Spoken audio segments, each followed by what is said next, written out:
Baik, untuk hari ini materinya yaitu tentang kerangka kurikulum yang akan disampaikan oleh Dr. Andes Imam Wahyudi. Kepada Bapak Imam dipersilakan. Ya, baik. Assalamualaikum warahmatullahi wabarakatuh. Waalaikumsalam warahmatullahi wabarakatuh. Selamat pagi, salam sejahtera buat kita semua.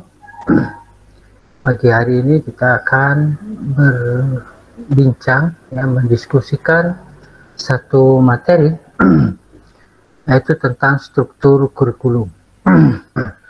Tapi sebelum itu, saya ingin karena saya suka bercerita, tetapi cerita itu bukan cerita yang asal-asal begitu, cerita yang masih berkaitan dengan struktur kurikulum yang akan kita bicarakan pada kesempatan kali ini. Ya, begini Bapak Ibu, biar Bapak Ibu paham bagaimana sebuah kurikulum itu dibuat, begitu ya. Ya, jadi kurikulum itu selain fleksibel, ya, lalu sederhana. Lalu yang paling penting, kurikulum itu harus bisa menjawab tantangan zaman, ya, harus bisa menjawab tantangan zamannya. Seperti itu. Jadi contoh misalnya, jadi membuat kurikulum pendidikan yang sesuai dengan tantangan zamannya itu sebenarnya sesuatu yang naluriah saja, ya. Di mana setiap orang, ya, itu harus mempersiapkan generasinya agar bisa eksis, ya, agar bisa eksis. Jadi tidak tergerus oleh zaman, begitu. Ya.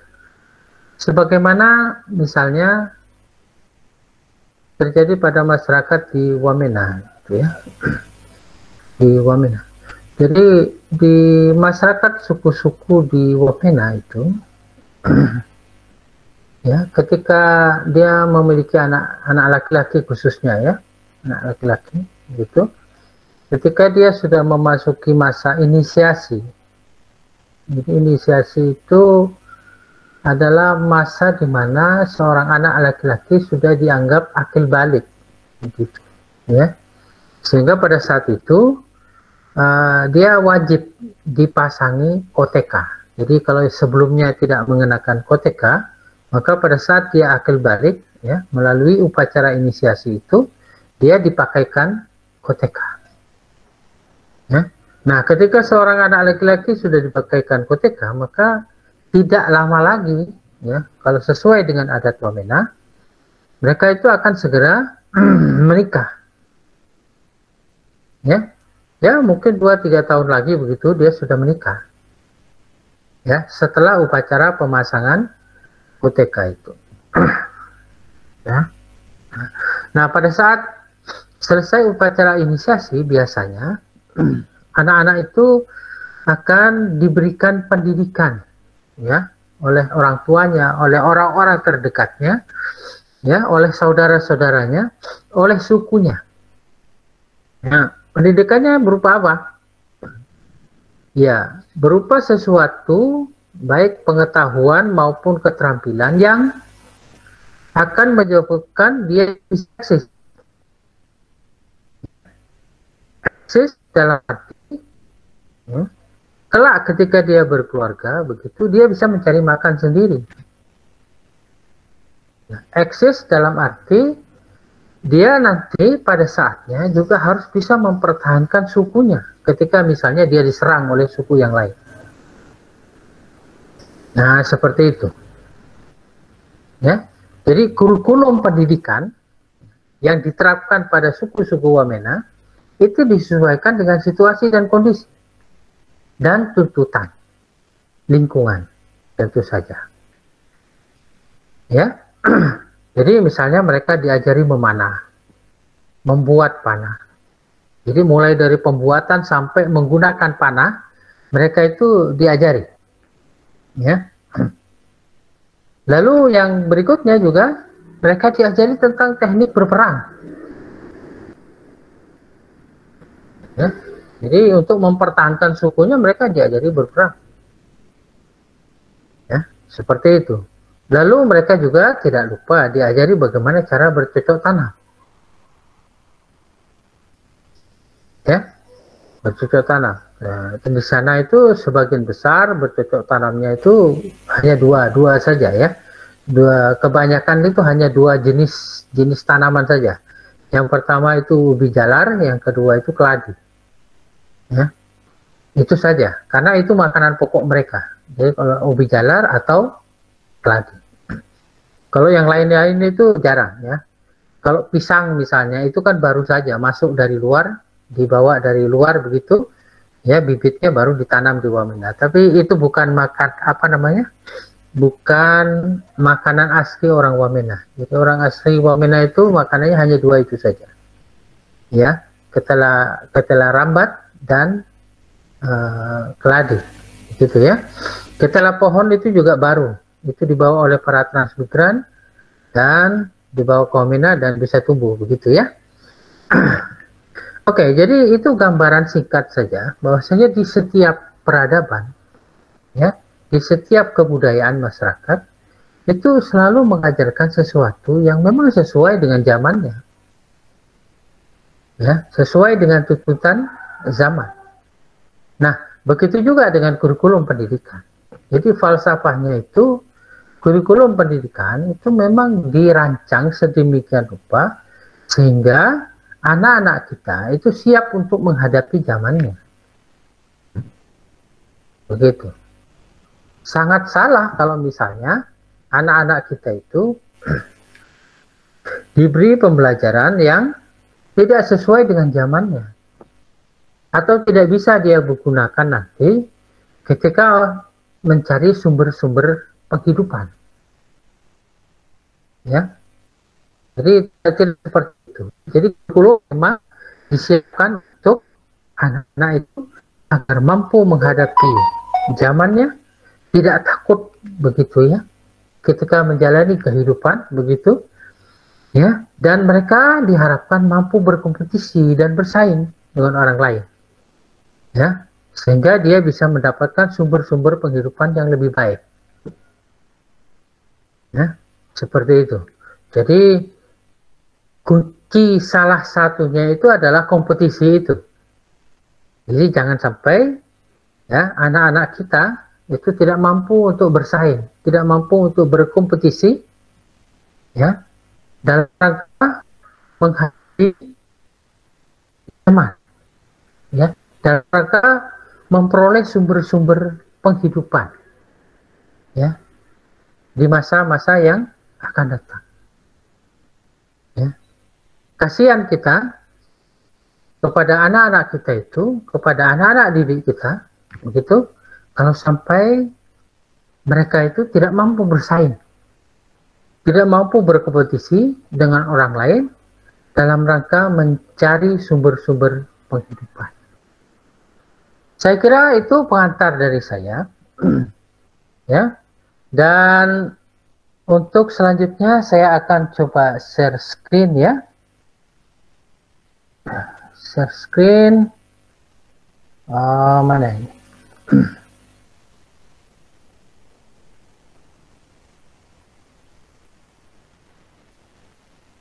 Oke. Baik, Bapak Ibu bisa lihat Bisa, Pak. Halo. Hah? Bisa.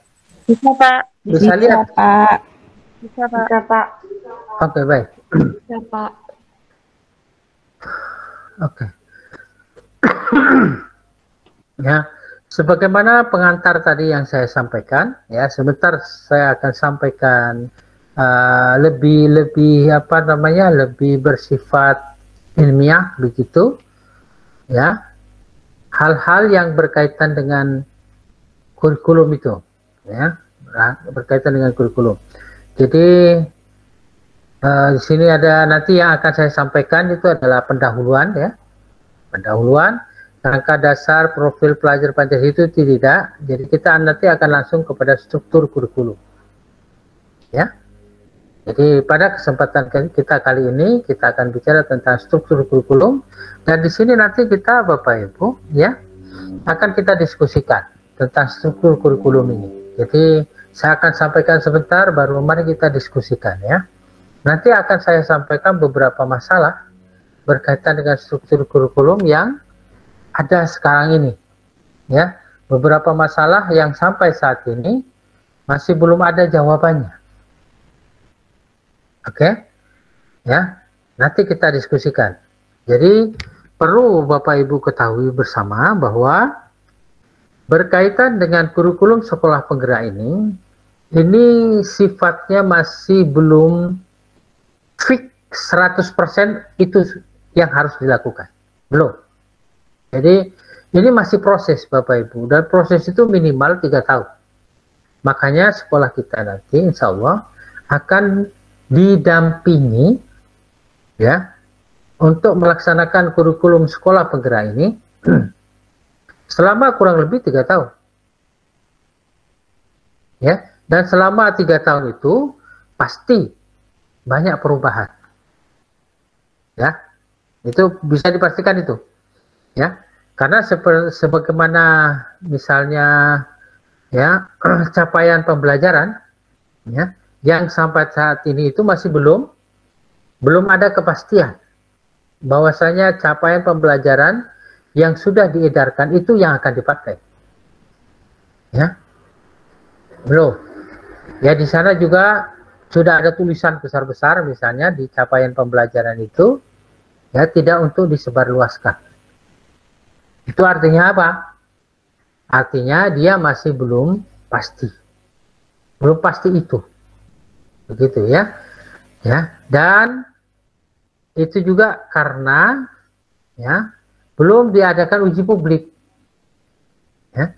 Jadi kalau CP itu sudah disebarluaskan, itu akan ada nanti masukan-masukan dari publik.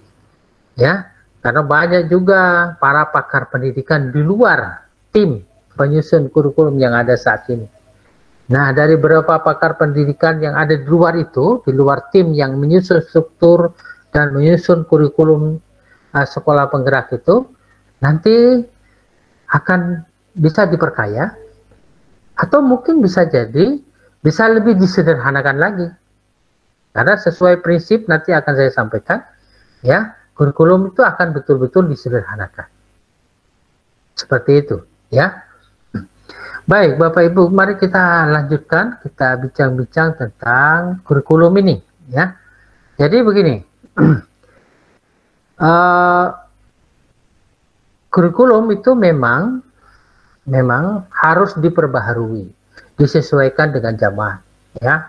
Nah, perubahan kurikulum itu biasanya dilakukan 10 tahun sekali. Setelah ada peninjauan, dia dilakukan peninjauan begitu ya, itu 10 tahun sekali. Nah, kurikulum sebelumnya itu kurikulum 2013 gitu. Nah, seharusnya kalau mau diadakan perubahan kurikulum itu dilakukan pada tahun 2023, harusnya seperti itu. Jadi bahasan ini ketika kita sistem pendidikan di Indonesia itu kan misalnya mulai dari yang paling bawah ya, dari TK misalnya, TK itu dianggap sebagai pendidikan non formal sebenarnya ya. Lalu yang formal itu baru masuk ke SD atau MI yang di bawah naungan Departemen Agama ya. Jadi kalau Depdiknas itu SD, kalau di bawah naungan Depak itu namanya MI. Ya, baru naik lagi ke sekolah menengah pertama ya, SMP ya. Kalau di bawah Departemen Agama namanya MTS. Nah, begitu. Nah, baru naik di atasnya lagi itu apa namanya? Terpisah ya, terpisah. Ada yang namanya SMA, ada yang namanya SMK. Ya. Jadi ada sekolah menengah atas, ada sekolah menengah kejuruan. Jadi yang saya tahu dulu, sekolah menengah atas atau SMA itu memang tidak disiapkan lulusannya itu mau langsung bisa bekerja, tidak. Ya, SMA itu lulusannya dipersiapkan untuk melanjutkan ke perguruan tinggi. Seperti itu. Jadi bagi anak-anak yang ingin setelah lulus sekolah menengah itu langsung bisa kerja, itu diharapkan tidak masuk SMA, tapi masuk SMK. Ya. Jadi bedanya SMA dengan SMK itu adalah, ya, kalau lulusan SMA itu siap latih. Ya, seandainya dia tidak melanjutkan perguruan tinggi, dia ingin bekerja, dia siap untuk dilatih. Karena dia sudah menguasai cukup teori. Ya, tinggal praktiknya. Jadi dia siap latih. Tapi kalau lulusan SMK itu memang diharapkan siap kerja. Ya. Begitu. Karena dia juga tidak hanya dilatih di sekolah, tapi dia juga ada program magang, dilatih langsung di perusahaan atau stakeholder yang sesuai dengan kompetensi yang dimiliki oleh siswa. Seperti itu. Ya, itu kalau SMK. Nah, pembaharuan kurikulum itu tidak hanya terjadi pada sekolah SMA, tapi juga pada sekolah SMK.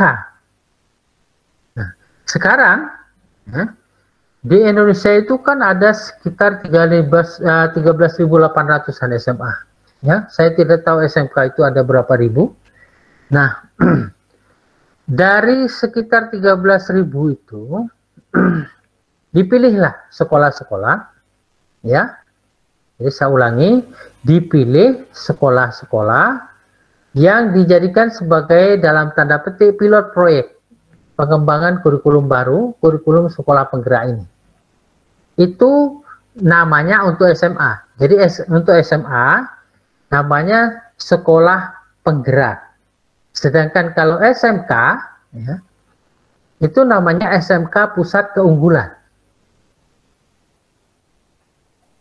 Ya, seperti kalau di Kota Sorong itu ada SMK Negeri 3, STM. Ya, itu adalah salah satu SMK Pusat Keunggulan.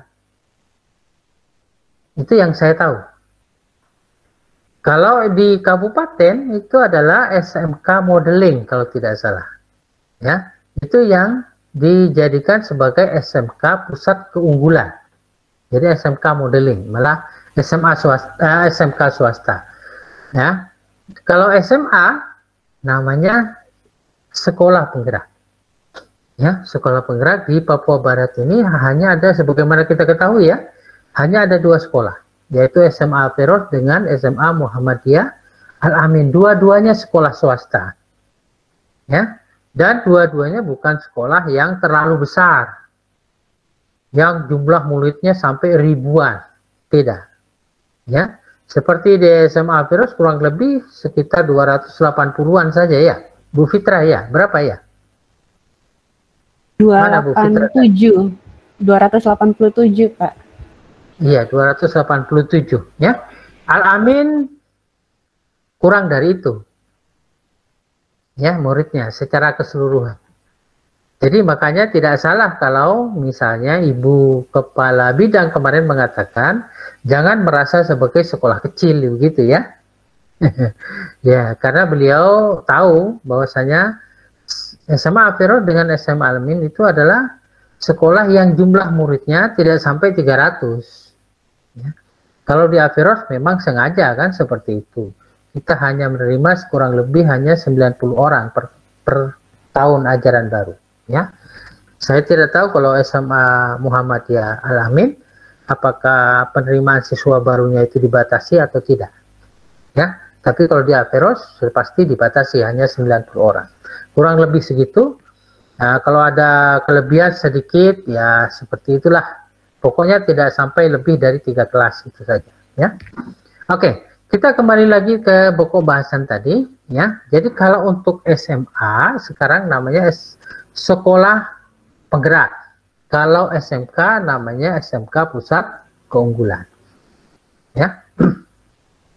Nah, kurikulum yang ada sekarang ini, kurikulum sekolah penggerak, jadi kurikulum SP namanya, sekolah penggerak, ya, itu sebenarnya melanjutkan, ya, sebagaimana coba perhatikan Bapak Ibu di slide ini, ya, ya, dia melanjutkan pembaharuan yang sudah dilakukan di kurikulum 2013, ya. Kita tahu kurikulum 2013 itu adalah kurikulum berbasis kompetensi, ya, kompetensi, begitu. Nah, kompetensi yang dimaksudkan itu adalah kompetensi berupa pengetahuan, keterampilan, dan sikap, ya, seperti ini, ya. Jadi kurikulum berbasis kompetensi, ya. Jadi kompetensinya itu berupa pengetahuan, keterampilan, dan sikap. Oke. Nah, ketiga kompetensi ini, ya, kalau pada kurikulum 2013 itu semuanya diberi nilai, ada nilainya. Jadi ada nilai pengetahuan, ada nilai keterampilan, ada nilai sikap yang ditulis di dalam raport, ya. Khusus untuk pengetahuan, ya, ya. Ini ada standar standar minimalnya yang disebut KKM itu. Jadi kriteria ketuntasan minimal pengetahuan. Tapi keterampilan dan nilai atau sikap itu tidak ada KKM-nya. Ya. Jadi KKM itu hanya ada di sini sebenarnya. Ada di pengetahuan. Oke? Nah, seperti itu, ya. Nah, dari sini ini, ya, dari kurikulum berbasis kompetensi itu ditingkatkan lagi menjadi, nah ini, ya, kata-katanya coba Bapak Ibu perhatikan, ya, ya, ya, pengetahuan, keterampilan, dan sikap itu dirangkai sebagai satu kesatuan proses yang berkelanjutan sehingga membangun kompetensi yang utuh dinyatakan sebagai capaian pembelajaran. Ya, jadi ini dulu namanya adalah kompetensi dasar, ya. Nah, sekarang namanya diubah menjadi capaian pembelajaran, CP. Oke. Nah, di kurikulum yang ada sebelumnya itu juga bersifat fleksibel, ya. Pembelajaran yang bersifat fleksibel itu di kurikulum sebelumnya, kurikulum 2013 juga ada. Memang fleksibel. Makanya kurikulum itu, ya, dibuat dan disusun oleh sekolah. Ya, dari pemerintah itu hanya diberikan standar minimalnya saja. Ya. Jadi disampaikan standar minimalnya. Nah, sekolah bisa mengembangkan, tapi tidak boleh mengurangi. Ya, nambah boleh, mengurangi. Itu pertama. Lalu yang kedua, fleksibel dalam arti menyesuaikan situasi dan kondisi sekolah. Ya, fleksibel dalam arti menyesuaikan dengan situasi dan kondisi perkembangan zaman. Begitu. Ya, walaupun ya, sekolah-sekolah karena di Indonesia ini sangat beragam, ya, terutama latar belakang dari siswanya, latar belakang kebudayaannya, begitu itu, ya, maka sekolah-sekolah diberikan kesempatan untuk mengaktualisasikan ciri khas dari daerah masing-masing, ya, atau ciri khas dari sekolahnya masing-masing, ya, yaitu dengan diberikannya mata pelajaran muatan lokal, seperti itu. Ya, itu fleksibilitasnya pada kurikulum 2013, ya, begitu. Nah, kalau pada kurikulum sekolah penggerak, ini coba Bapak Ibu perhatikan, ya. CP disusun dalam fase-fase, 2 sampai 3 tahun per fase. Sehingga peserta didik memiliki kesempatan untuk belajar sesuai dengan tingkat pencapaian, kebutuhan, kecepatan, dan gaya belajarnya. Jadi nanti Bapak Ibu bisa lihat sendiri ya.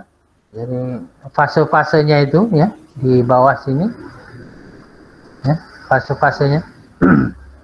Ada fase A, fase B, fase C begitu ya. Tetapi nanti kita akan lebih fokus pada fase yang ada di SMA, yaitu fase E dan fase F. Fase E itu di kelas 10, fase F itu kelas 11 dan 12. Begitu ya, Bapak Ibu. Oke.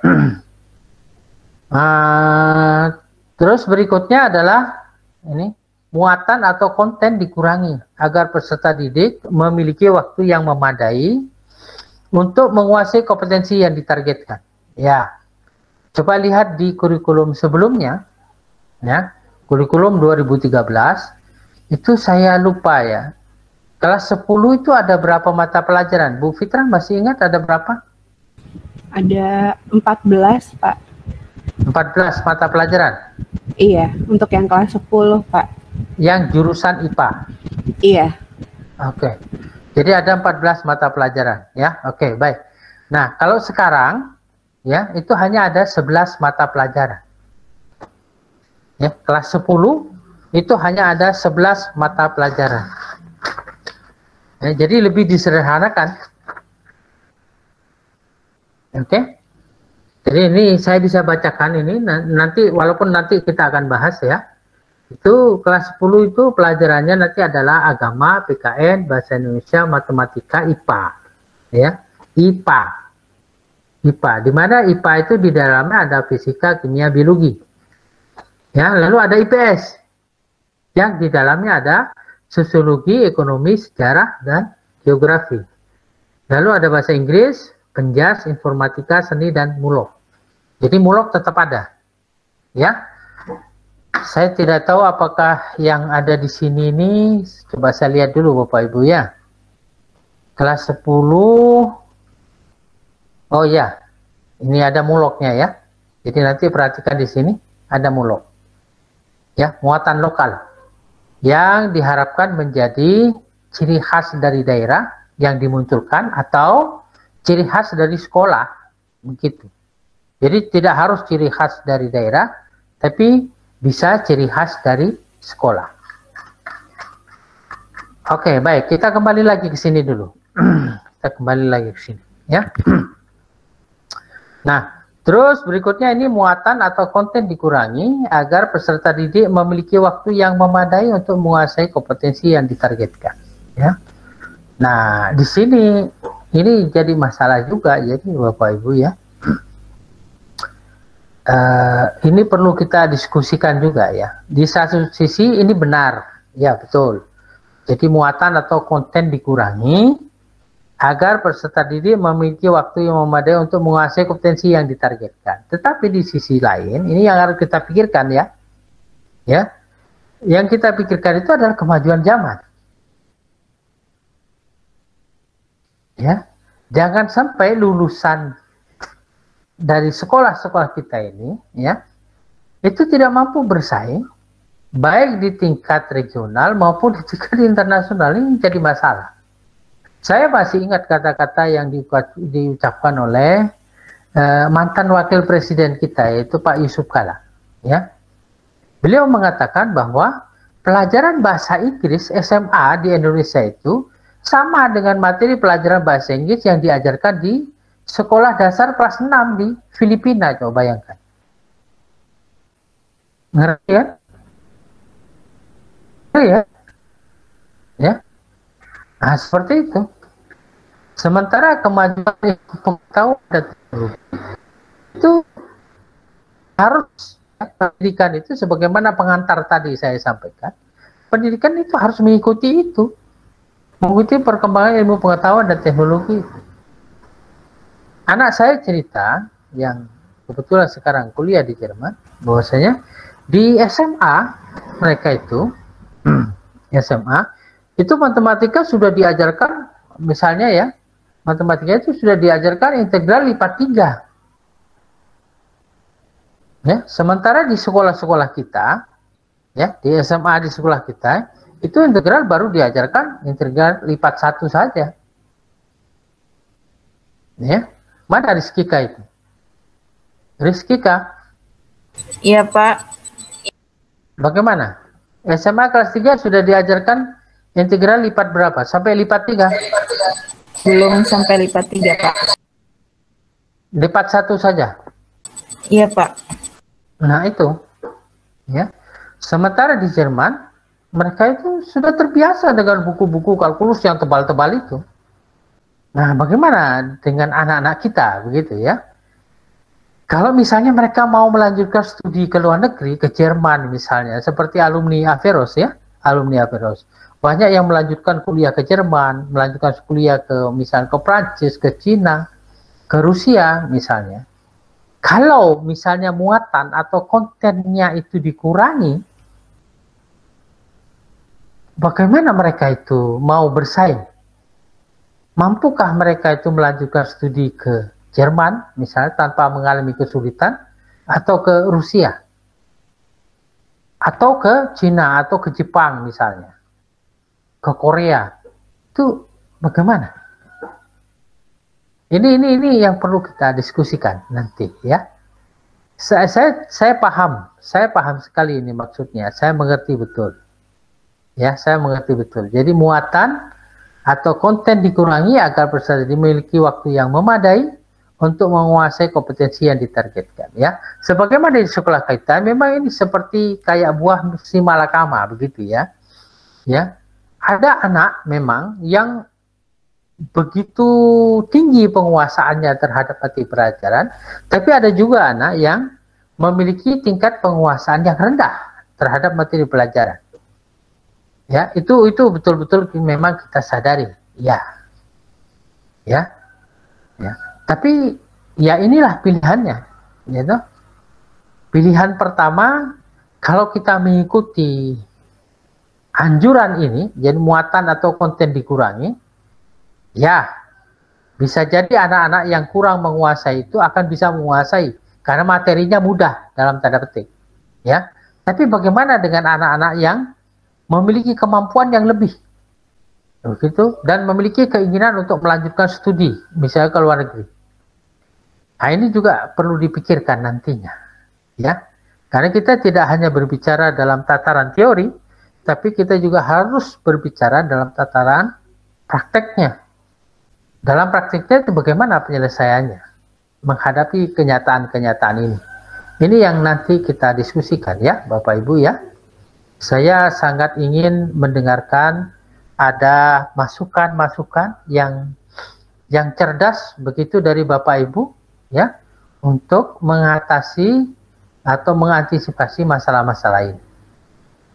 Ya, khususnya nantinya tentu saja ketika akan diterapkan di sekolah kita, di SMA Averroes. Ingat, ada otonomi ya Bapak Ibu. Ya, ada otonomi. Sekolah itu memiliki otonomi. Jadi otonomi itu ada di sekolah. Ya, kita memiliki keleluasaan untuk melakukan modifikasi. Ya, seperti itu. Ya, bahkan kalau perlu kita juga kan bisa menyelenggarakan pembelajaran sistem terkait.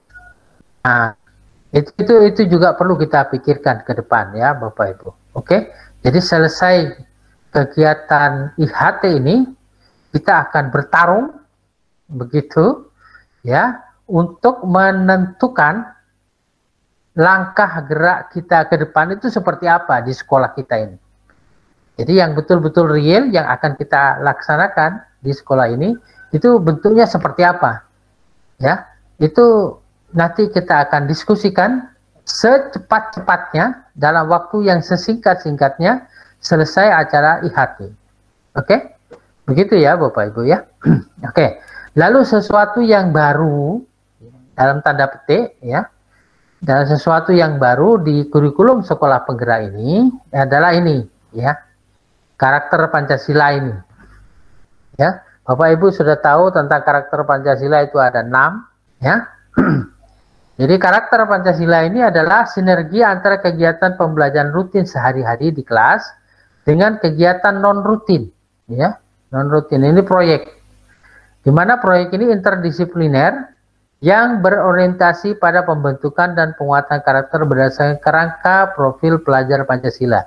Jadi coba, ya, di sini yang perlu kita garis bawahi betul-betul itu adalah interdisipliner, ya Bapak Ibu, ini interdisipliner, ya. Bagaimana ini? Ini ya. Nah, ini yang perlu kita sikapi.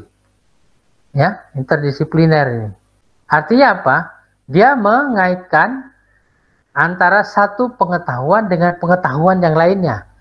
Antara satu keterampilan dengan keterampilan lainnya. Antara satu mata pelajaran dengan mata pelajaran yang lainnya.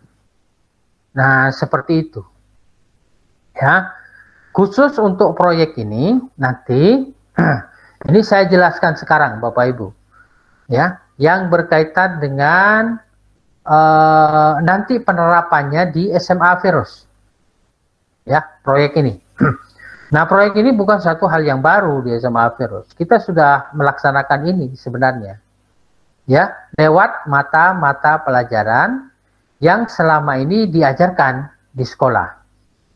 Ya, misalnya biologi, ya, biologi misalnya. Kita selalu melakukan proyek dalam tanda petik, misalnya. Anak-anak itu melakukan praktikum di laboratorium, ya, begitu. Lalu mereka juga melakukan presentasi terhadap apa yang sudah dilakukan. Ya, melakukan praktikum, lalu presentasi hasil praktikumnya itu. Itu sudah terbiasa kita lakukan di sekolah ini. Oleh karena itu nanti, ya, di sekolah ini, ya, ada dua hal berkaitan dengan proyek ini. Ya, ada dua hal. Ini saya sampaikan sekarang. Yang pertama, nanti ada yang namanya proyek besar, Bapak Ibu. Jadi, ya, proyek besar itu satu kegiatan riset penelitian, ya, yang dilakukan selama siswa yang bersangkutan belajar di SMA Virus, artinya kurang lebih 3 tahun. Ya, mirip-mirip seperti kalau mahasiswa S1, ya, mau menyelesaikan studinya, dia harus membuat skripsi. Nah, anak-anak kita akan diarahkan seperti itu. Jadi satu proyek besar yang dikerjakan selama kurang lebih 3 tahun. Ya. Nah, nanti pada saat bulan Januari, anak-anak yang yang sudah memasuki tahun terakhir, jadi kelas 12, ya, kelas 12 mau kan sudah memasuki tahun terakhir, ya. Nah, pada saat bulan Januari itu, hasil karya ilmiahnya dipamerkan, ya, di kegiatan pameran sains yang selalu kita laksanakan secara rutin setiap tahun. Nah, seperti itu, ya. Ya, jadi proyek besarnya dikerjakan selama 2,5 tahun, begitu, ya. Nanti hasilnya dipamerkan di pameran sains pada bulan Januari setiap tahun.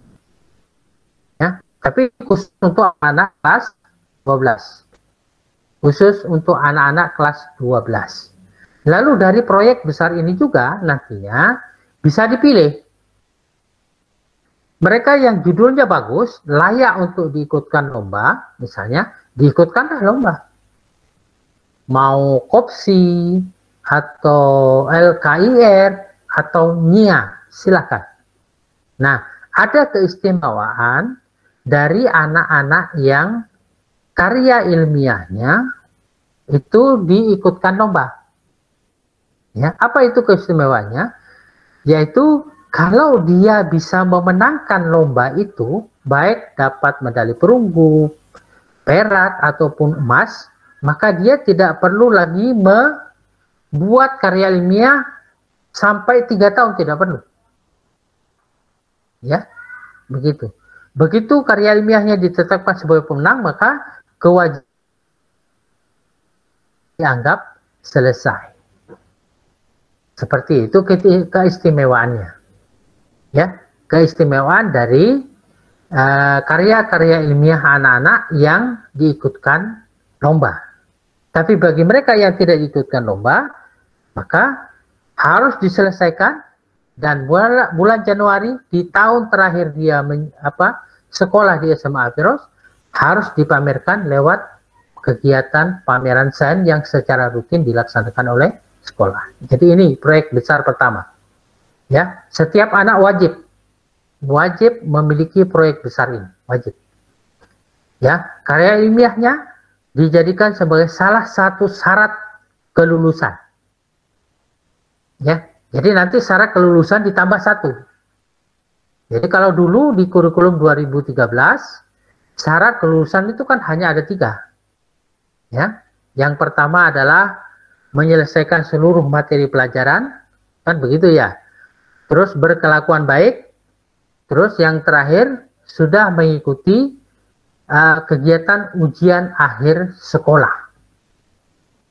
Nah, bagi anak-anak yang menggunakan kurikulum sekolah penggerak, ya, syarat kelulusannya ditambah 1 lagi, yaitu sudah menyelesaikan dan lulus, ya, saya ulangi, sudah menyelesaikan dan dinyatakan lulus, ya, karya ilmiahnya.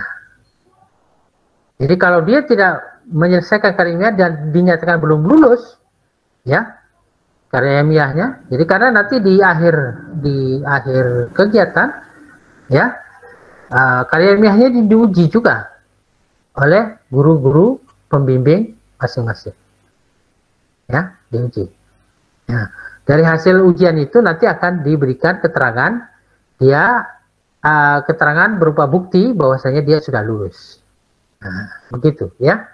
Jadi sekali lagi, karya ilmiah itu dijadikan sebagai salah satu syarat kelulusan. Oke, di kurikulum sekolah penggerak. Ini Bapak Ibu. Jadi ini yang berkaitan dengan proyek besar itu ini ya. Lalu ada proyek mata pelajaran. Jadi ada proyek mata pelajaran, di mana proyek mata pelajaran itu adalah kegiatan penelitian, riset dalam tanda petik, itu disesuaikan dengan pokok bahasan yang ada di dalam mata pelajaran. Begitu. Ya, jadi anak-anak diminta untuk melakukan praktikum, misalnya, atau apa saja terserah. Praktikum itu kan tidak harus di laboratorium. Ya, data itu kan tidak harus data kuantitatif. Data bisa data kualitatif. Bagi mereka yang mengajar mata pelajaran yang bukan eksakta, ya, seperti misalnya mata pelajaran bahasa Indonesia, data itu kan bisa data kualitatif, ya, seperti itu. Bisa bisa library riset, ya, jadi riset perpustakaan, boleh saja, bisa saja, ya. Nah, itu dilaksanakan di masing-masing mata pelajaran, begitu ya, setiap semester, tentu saja. Masuk penilaiannya di penilaian praktek. Ya. Kan di raport ada nilai praktek. Begitu ya, Bapak Ibu. Oke? Nah, seperti itu. Sedangkan, nah, sebagaimana saya sampaikan tadi ini, di sini ya, proyek yang interdisipliner itu adalah khususnya lebih ditekankan kepada proyek besarnya tadi.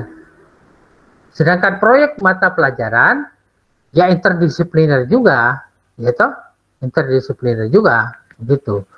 Ya, misalnya di fisika, misalnya pasti akan melibatkan matematika, gitu. Atau misalnya di biologi juga saya pikir juga bisa melibatkan matematika pada saat penyusunan grafik dan sebagainya. Itu kan ada matematikanya. Ada literasi numeriknya juga, begitu ya. Jadi ada interdisipliner juga, tapi yang betul-betul diharapkan nanti interdisipliner adalah di proyek besarnya ini, ya. Nah, bagaimana teknis pelaksanaan dari proyek besar itu akan kita bicarakan setelah pelaksanaan IHT. Saya kira itu, ya. Baik, Bapak Ibu, mari kita lanjutkan. ini hal yang penting untuk kita ketahui juga ya, yaitu kebijakan kurikulum berbasis konteks satuan pendidikan yang telah dimulai sejak dulu kembali dikuatkan di sekolah penggerak dan SMK pusat keunggulan. Ya, dimana yang pertama ini di kurikulum 2013 sebenarnya ini ada, ya, ini, ya, misalnya struktur minimum sebagaimana sudah saya singgung-singgung tadi, ya.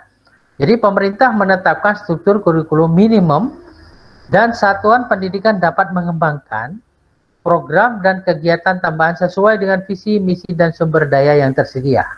Ya, ini tadi sudah saya singgung banyak. Yang kedua, ini otonomi. Ya, kurikulum memberikan kemerdekaan pada satuan pendidikan dan pendidik untuk merancang proses dan materi pembelajaran yang relevan dan kontekstual. Ya.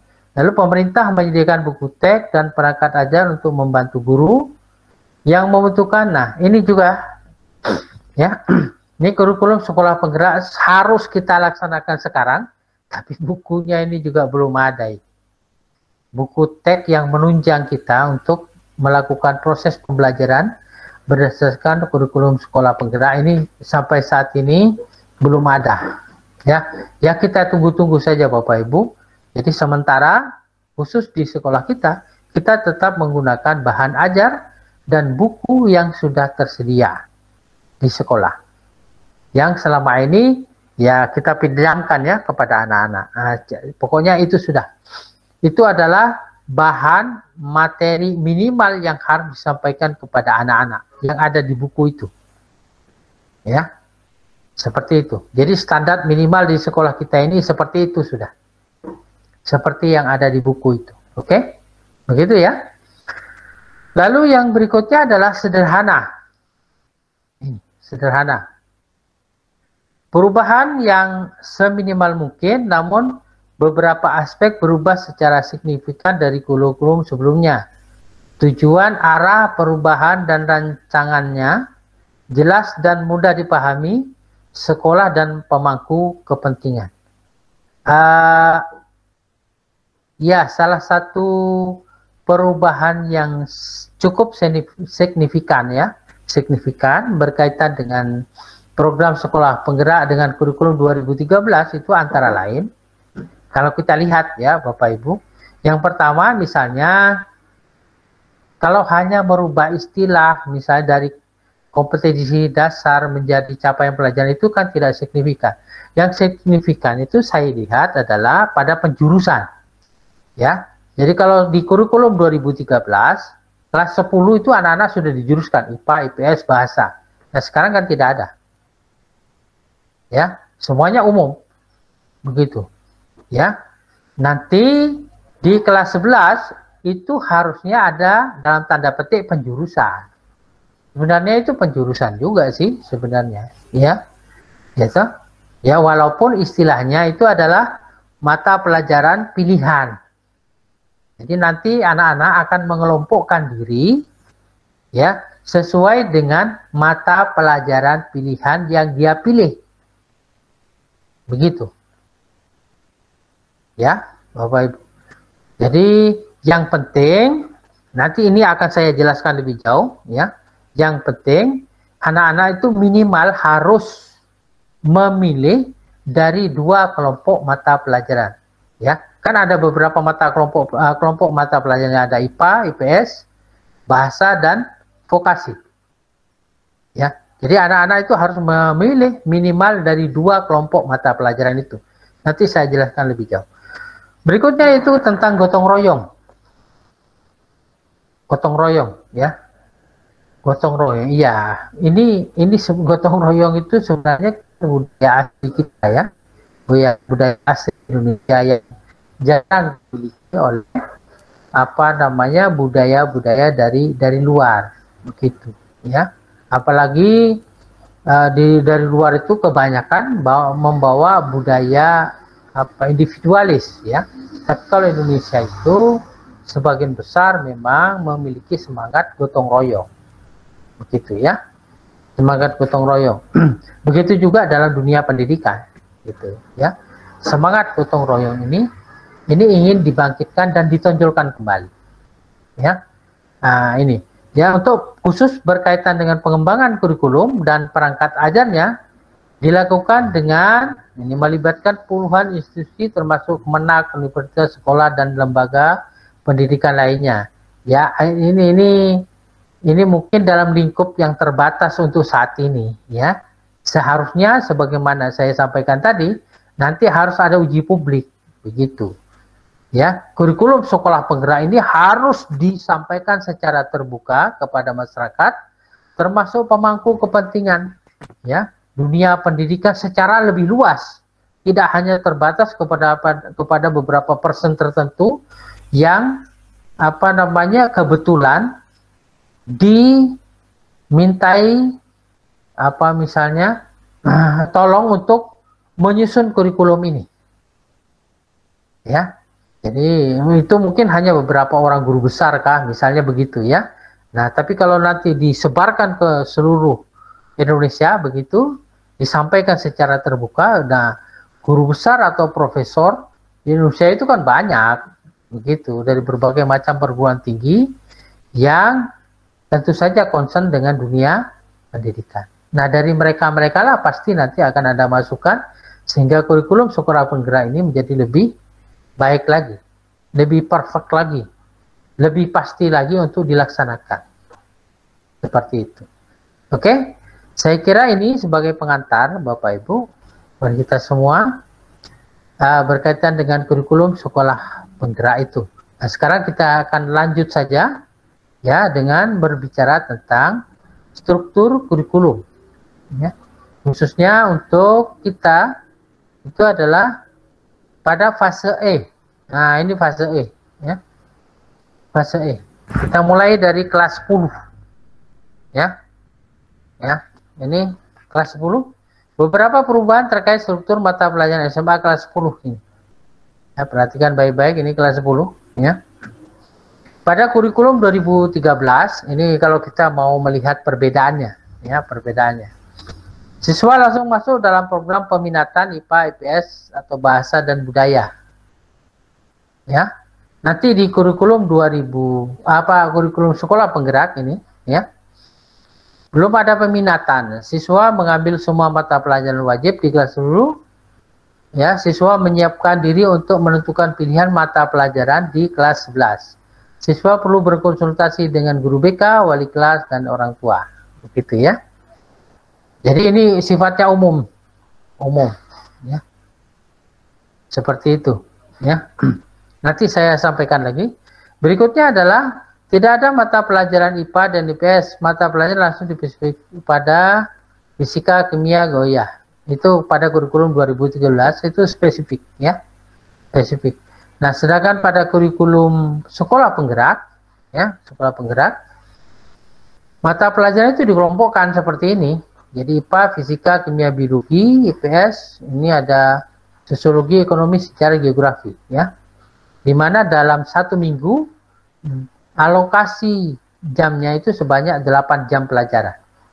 Jadi karena ini ada 4 mata pelajaran, nanti cara penyajian mata pelajarannya itu bisa seperti ini, Bapak Ibu, ya. Ada sistem blok nih. Tim teaching dalam penyampaian, ya guru fisika, kimia, biologi. Jadi begitu dia masuk ketiga-tiganya dalam kelas begitu, lalu mengajar bergantian, mengajar fisika, kimia, biologi. Ini satu alternatif, ya. Alternatif yang kedua itu sebagai mata pelajaran berdiri sendiri, ya. Jadi nanti ada fisika, kimia, dan biologi. Ini kan 6 jam pelajaran, ya toh? Ya, fisika diajar sendiri 2 jam, misalnya kimia diajar sendiri 2 jam, biologi diajar sendiri begitu ya, 2 jam.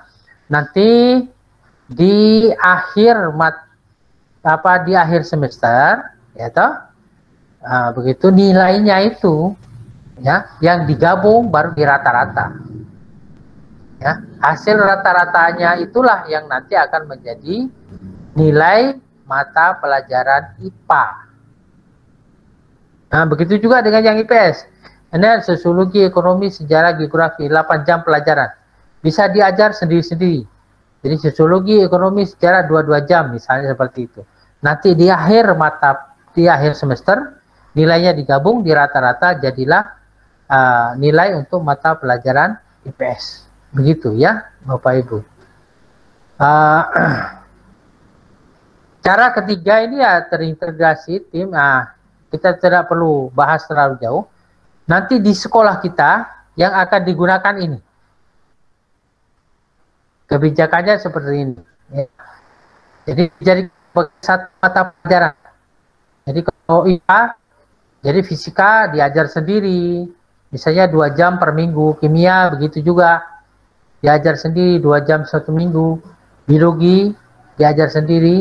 Nah, di akhir semester baru nilainya digabung, dijumlahkan di rata-rata. Hasil rata-ratanya jadilah dia nilai mata pelajaran IPA. Misalnya seperti itu.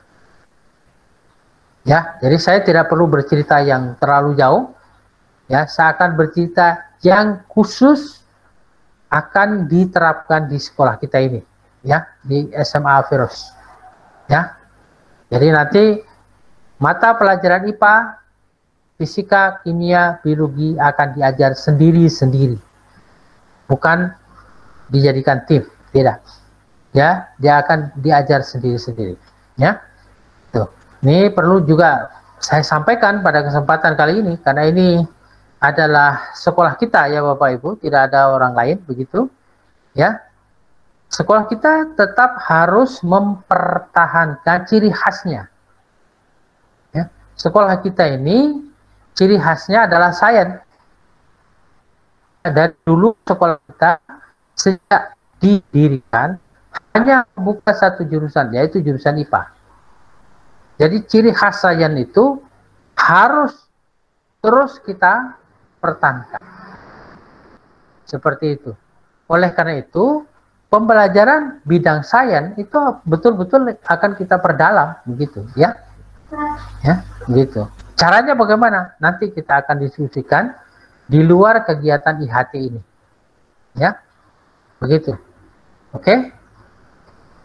Nah, seperti itu, Bapak Guru. Lalu Bapak Ibu Guru ya. Lalu yang berikutnya yang perlu saya sampaikan lagi ini yang karena ini berbeda dengan dengan kurikulum 2013 yaitu ini. Kegiatan proyek ini, Bapak Ibu. Ini proyek, ya. Ya. Proyek ini. Ya, seperti itu.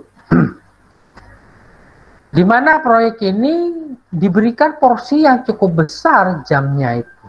Ya, perhatikan di sini. Minimal 25% dari total jumlah jam pelajaran dari masing-masing mata pelajaran. 25% minimal. Tapi kalau dilihat di sini, itu bukan 25%, tapi 36%, jadi sepertiga.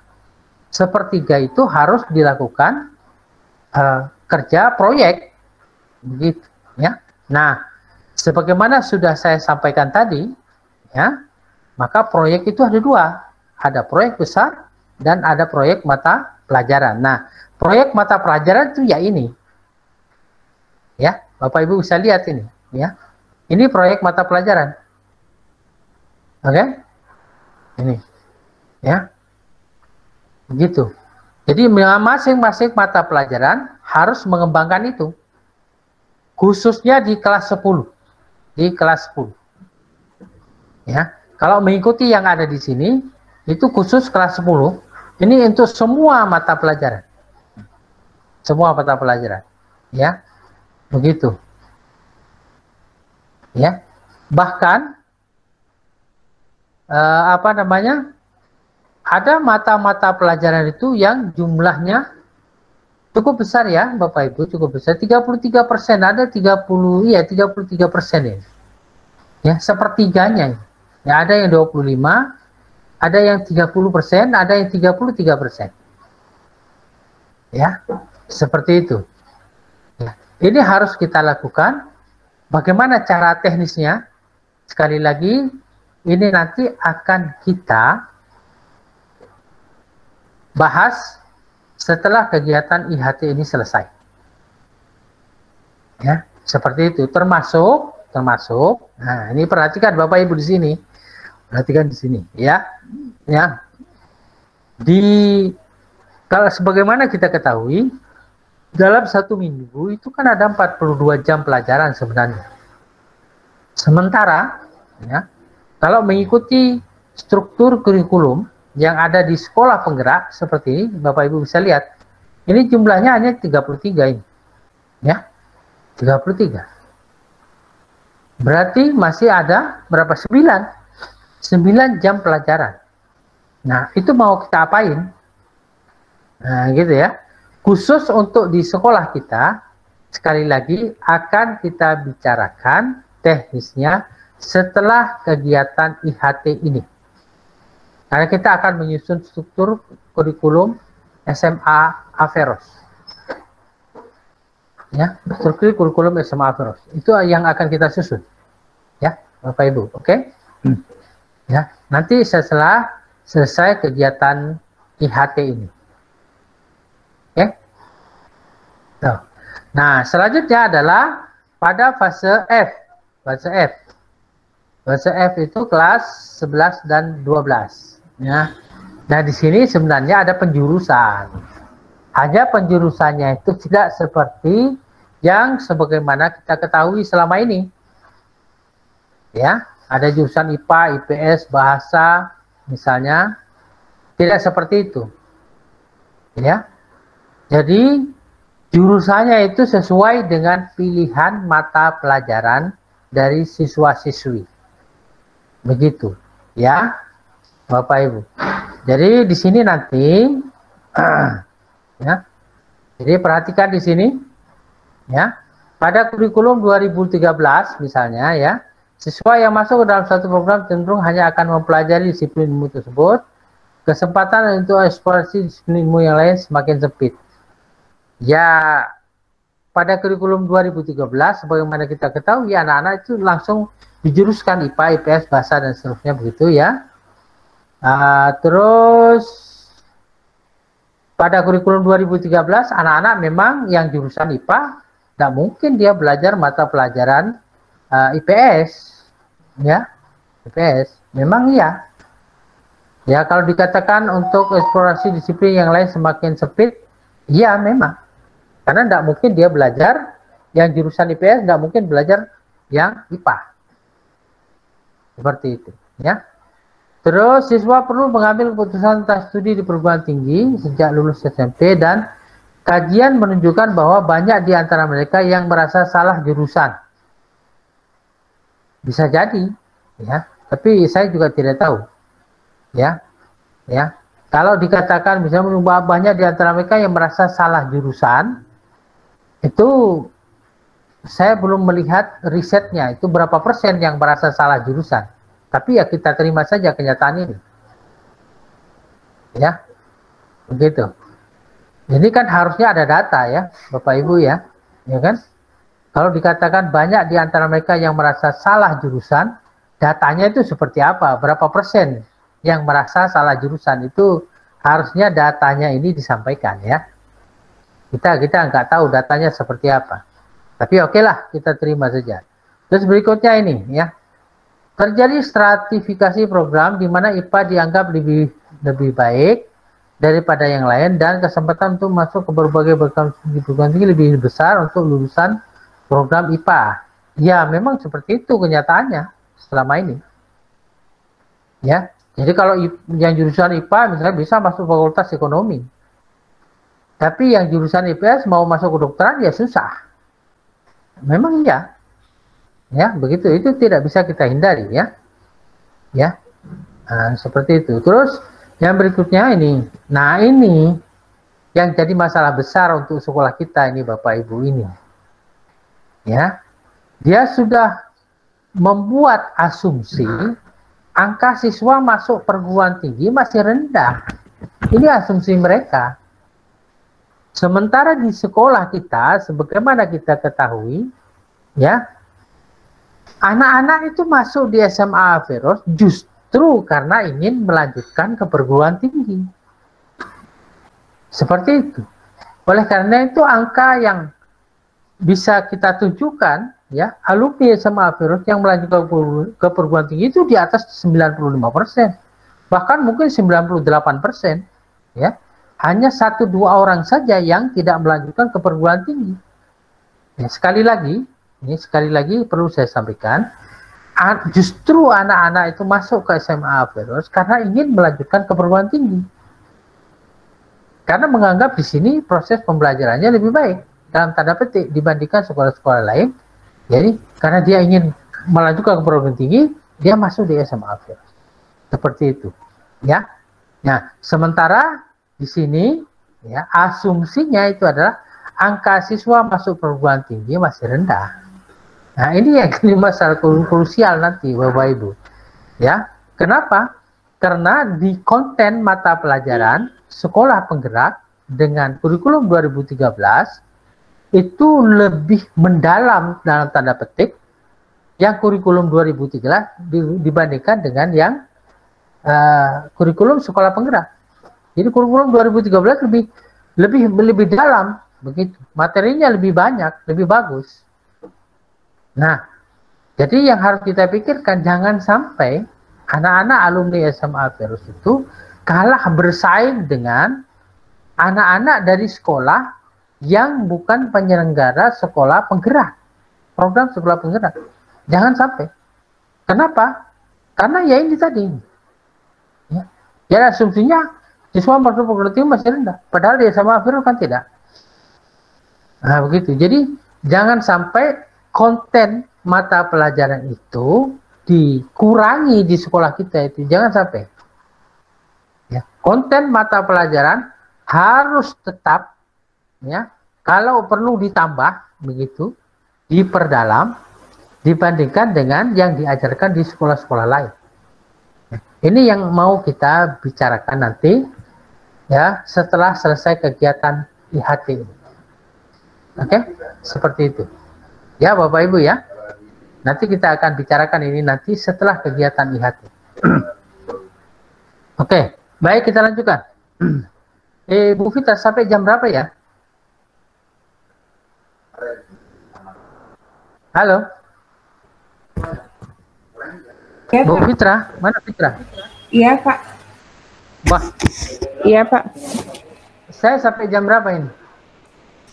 9:30, Pak. 10 menit lagi. Ya ampun, begitu kan? Oke, baik. Iya, Pak. Baik, kita lanjutkan dulu ya. Saya berharap bisa banyak diskusi sebenarnya ya. Oke, baik. Baik, Bapak Ibu. Nah, ini beberapa hal yang kontroversi lagi, ya, beberapa hal yang kontroversi lagi, khusus untuk kelas 11 nanti, ya, untuk kelas 11, anak-anak itu diminta untuk mengambil minimal dari 2 kelompok mata pelajaran. Ini sebagai bentuk penjurusan mereka dalam tanda petik sebenarnya, ya. Jadi kalau misalnya begini, MIPA ya, ada matematika pemilihan, fisika, kimia, biologi, informatika. Lalu ya, misalnya di sini anak-anak mengambil 2 mata pelajaran, misalnya fisika dengan kimia. Lalu dengan IPS dia mengambil ekonomi dengan sosiologi, begitu. Kenapa hanya 2? Nah, ini pertanyaannya ya. Mengapa hanya 2? Gitu. Karena disarankan masing-masing mata pelajaran ini jumlah jam mata pelajarannya per minggu itu 5 jam pelajaran, Bapak. Sesuai dengan permen terakhir, saya lupa, Bu Fitra itu permen nomor berapa yang terakhir kemarin? Permen, Pak, bukan permen. Iya, keputusan Menteri nomor 162/M/2021 tentang sekolah penggerak. Di sana disarankan masing-masing mata pelajaran ini ada 5 jam pelajaran. Ya, sementara ya, ini perhatikan Bapak Ibu di sini, siswa memilih mata pelajaran dari minimum 2 kelompok pilihan hingga syarat minimum jam pelajaran terpenuhi. Total 40 per minggu, 40 jam per minggu. Jam pelajaran untuk mata pelajaran pilihan 22 jam per minggu. Nah, di sini ini yang jadi masalah. Ya, misalnya ngambil 2 di sini, fisika dengan kimia. Berarti sudah 10 mata pelajaran 10 jam, ya kan? Kalau misalnya 2 mata pelajaran IPS, ekonomi dengan sosiologi. Berarti 10 jam mata pelajaran kalau ditambah menjadi 20. Lalu yang 2 jam ini kemana? Nah, ini saya yang belum tahu jawabannya Bapak Ibu. Ya, kan harusnya 22. Begitu. Nah, yang 2 jam ini bagaimana? Jadi saya menyarankan nanti Bapak Ibu tolong ini dicatat baik-baik ya masalah ini ya. Nanti baru ditanyakan pada saat kita memberi kesempatan kepada guru pendamping sekolah penggerak Pak Eko ya, yang akan mendampingi kita di hari terakhir. Karena isinya nanti Pak Eko bukan memberi materi baru, tidak, tapi menerima kegiatan tanya jawab. Ya tolong ya, ini ditanyakan. Gitu. Ya, di mana dikatakan bahwasanya untuk mata pelajaran pilihan itu jumlahnya 22 jam, sementara misalnya kalau hanya mengambil 2 ya, di 2 kelompok mata pelajaran ini, maka yang bisa diambil hanya 20 jam mata pelajaran. Ya, 20 jam pelajaran. Ya, yang 2 jam pelajaran itu nanti bagaimana? Itu tolong nanti Bapak Ibu tanyakan ya. Tolong. Oke? Jadi itu salah satu masalah yang muncul di sini. Oke? Nah, seperti itu. Nah, khusus untuk SMA Feros, ini perlu saya sampaikan kepada Bapak Ibu, ya, kita tidak bisa menghilangkan ciri khas kita sebagai sekolah yang selama ini berbasis sains. Ya, jadi kemungkinan besar kita hanya akan membuka 2 kelompok mata pelajaran, yaitu IPA, MIPA ini, ya. Ini 2 kelompok mata pelajaran ini MIPA, ya, dan bahasa. Bahasa itu pun hanya bahasa dan sastra Inggris. Ya, istilahnya yang sekarang itu bukan bahasa dan sastra Inggris, tapi bahasa Inggris lanjutan. Oke, jadi dua kelompok mata pelajaran, yaitu MIPA dan bahasa. Bahasa itu pun dibatasi hanya pada bahasa dan sastra Inggris. Itu saja. Jadi ini sekali lagi untuk satu, mempertahankan trademark kita sebagai sekolah yang berbasis sains. Lalu yang kedua, ini untuk menyesuaikan dengan, ini yang lebih penting sebenarnya, menyesuaikan dengan kemampuan yang kita miliki.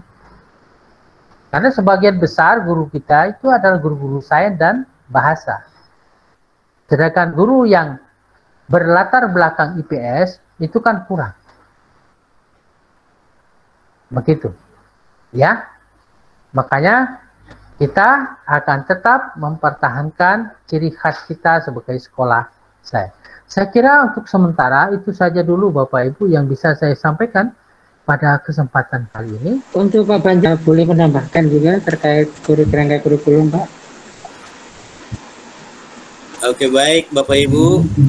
Ya, Pak Imam yang saya hormati sebagai Kepala Sekolah SMA Feros, dan juga Bapak Ibu guru sekalian. Tadi telah menyimak penjelasan daripada Pak Imam mengenai kurikulum kita. Jadi memang penjelasan beliau tadi cukup bagus, langsung membahas yang berkaitan dengan kurikulum operasional. Nah, untuk itu saya hanya sekedar menghimbau kepada kita semua apa tadi yang diutarakan oleh beliau sebagai kepala sekolah, dan memang itu porsinya. Tindak lanjut kita setelah IHT ini betul sekali, nanti kita akan membuat atau membentuk tim yang dulunya dikatakan itu tim pengembang kurikulum. Barangkali wadahnya itu nanti, dan tim inilah nanti yang akan, ya kita katakanlah semacam panitia untuk membuat kurikulum operasional. Dan ini tindak lanjutnya Bapak Ibu.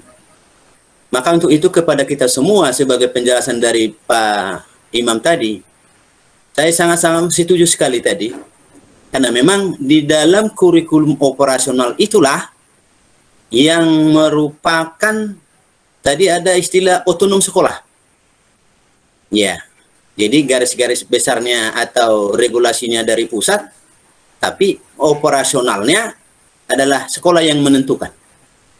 Ya, termasuk tadi yang saya simak itu masalah itu proyek itu. Ya, proyek. Kalau di dalam kurikulum sekolah itu kan yang dari pusat itu kan proyeknya itu per mata pelajaran. Ada sekitar 25 sampai 33% itu diberikan untuk kegiatan non rutin itu kepada mata pelajaran. Tapi tadi ada Pak Imam katakan tadi ada ditambah, ya, yang namanya proyek besar. Jadi proyek itu jadi kita bagi jadi dua tadi. Proyek besar berarti kalau ada proyek besar adalah proyek kecil.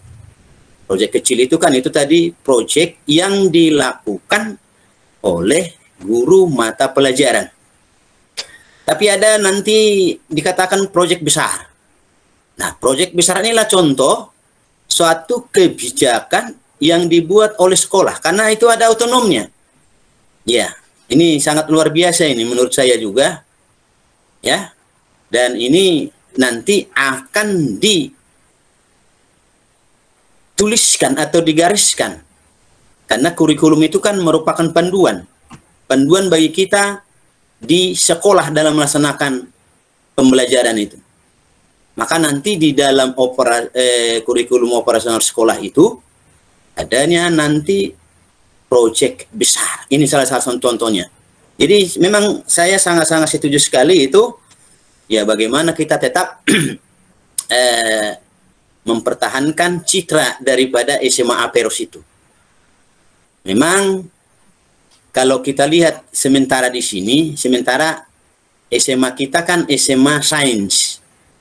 Yang perlu mungkin menurut saya yang kita pikirkan juga, khusus kurikulum di kelas 10 ini kan belum ada pembagian jurusan. Kalau istilah dulu ya. Belum ada pengelompokan. Kalau sekarang kan pengelompokan, ada kelompok IPA, ada kelompok IPS. Nah, cuma yang perlu kita pikir menurut saya, apakah di kelas 10 ini mungkin tetap akan kita memakai kurikulum K13 ini dengan notabene harus ada mata pelajaran IPS, harus ada mata pelajaran bahasa, harus ada yang namanya IPA, kan begitu. Sementara kita kan tidak ada istilah pembagian jurusan karena ini kan sains atau dengan kata lain IPA. Nah, ini perlu mungkin juga kita pikirkan karena bagaimanapun nanti ya tentunya yang selama ini kan tidak ada di sekolah kita yang namanya guru IPS, guru sosiologi, guru apa sebagainya. Ya barangkali ini nanti perlu yang kita pikirkan karena di kita kan semuanya sains untuk di kelas 10. Nah, makanya untuk itu Bapak Ibu sekalian, nah ini perlu ya kajian-kajian yang lebih mendalam khususnya nanti yang paling saya tangkap tadi bagaimana kita tetap mempertahankan ya, mempertahankan Aperos itu menjadi sekolah yang unggulan ya di Kota Sorong. Tadi indikatornya tadi adanya alumni atau lulusan daripada SMA Aperos ini banyak yang bisa bersaing secara nasional, yaitu masuk perguruan tinggi negeri bahkan ke luar negeri. Nah, ini perlu disikapi dan bagaimana teknisnya supaya tetap menjadi sekolah idaman di Kota Sorong ini. Dan itu Bapak Ibu sekalian, itu saran barangkali untuk kita semua dan mari kita berikan ya support. Ya, saya tahu bahwa Bapak Kepala Sekolah itu memang wawasannya ya sesuai dengan penjelasannya tadi, dengan penjelasan beliau baru saya sadar dan saya lebih paham mengenai kurikulum kita terutama di SMA, di kurikulum di SMA ini. Nah, saya kira itu masukan dari saya. Ya, saya kembalikan kepada pembawa acara. Terima kasih. Baik, terima kasih Pak Panjar. Baik, Bapak Ibu Guru, ada yang ditanyakan terkait kepada Bapak pemateri, Bapak Kepala Sekolah kita? Oh, tidak ada. Baik, karena waktu telah menunjukkan 9.35, untuk materi tentang kerangka kurikulum kita akan akhiri. Terima kasih untuk pemateri kita Bapak Imam Wahyudi dan Bapak Manapung Panjanahol MPD selaku pengawas yang telah sempat hadir. Baik, untuk Bapak Ibu Guru jangan lupa mengerjakan asinkronus untuk hari ini ya, yaitu tentang capaian pembelajaran yang ada pada LMS yang telah disediakan oleh tim IPB. Baik, untuk mengakhiri materi kita kali ini, kita akhiri dengan doa. Dan saya akhiri, saya selaku pembawa acara. Assalamualaikum warahmatullahi wabarakatuh.